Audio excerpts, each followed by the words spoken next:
and then wanted to ask your opinion on how you think about ideas of identity, because I feel like that in the U.S., especially in large cities, identity is there's a complexity of mix going on, and that through media there's always this talking about one or the other. And I feel like the transgender community has really brought this into the fore of like, what is identity?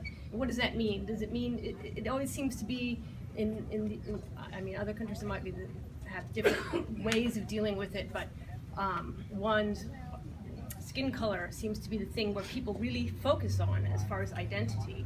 And I feel like there's just so many people that have such mixed identity, whether it's having parents of different cultural backgrounds, racial backgrounds, being raised in the U.S., but having parents from another country, you know, how one identifies oneself as an American versus not, you know, also having this other language that and culture that they're dealing with. And I don't know, I guess the question is like, ultimately, in what ways do you think this idea of identity might be changing, or that needs to be opened up much broader? And even the way Obama's spoken about, I feel like that there's a kind of dishonesty of who he is as an individual and his background. It's always kind of focused on one element or another, but not really talking about it as the complexity of a mix of all kinds of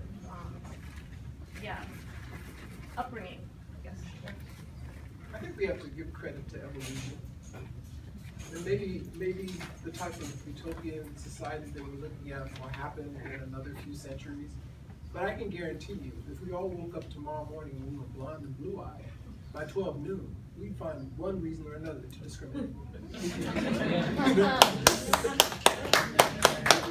Well, there are those individuals in the world that, unfortunately, I was just thinking about when you were talking about Frederick Douglass forgiving his slave who had owned him as a youngster, and that there are always those individuals that have, I mean, well, psychologists would say they have a missing piece, right, in their empathy, ideas of empathy and engagement. And I think, of course, that well, I guess medical science and maybe evolution and that too can move the whole human race forward in some way as well.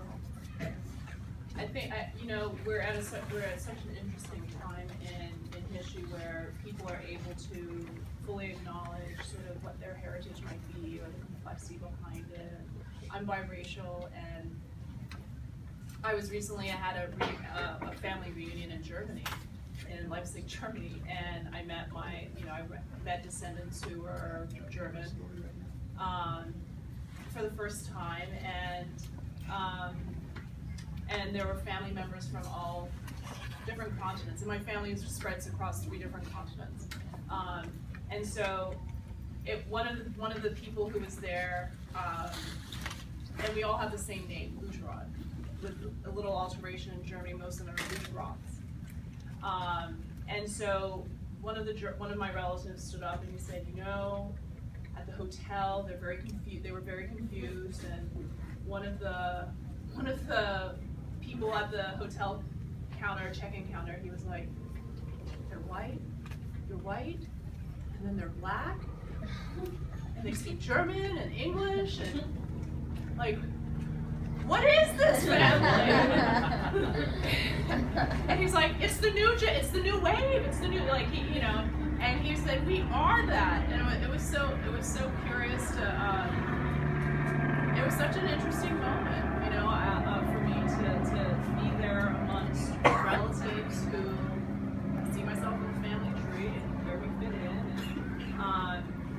and to be in that space where we all share the same ancestor. And eventually it would be wonderful to be able to do a movie about it, because it's really wild. But to be able to have that space where we share the same ancestor, and we're all incredibly different, and we span all these different continents, and what does it mean? I mean that it was very touching to hear him say hearing him say, oh, this is fantastic, because this is it. This is the new wave. And then of course you hear about, this was in late August, and by a week later, there's a huge flood of Syrians coming through Eastern Europe into Germany. How terrific is it? Because Europe is slowly, really, really having to change and kind of look at what that means. What does it mean to be Danish? What does it mean to be German? What does it mean to be English? And when people say English, what do you picture in your head? And is that really what an English person looks like?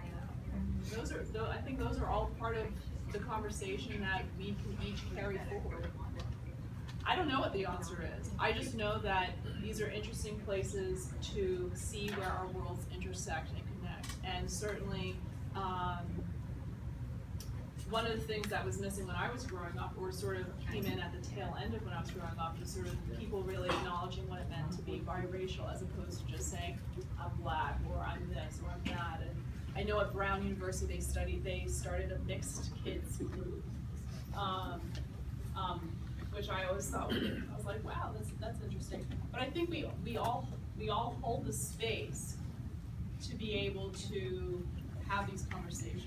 It's not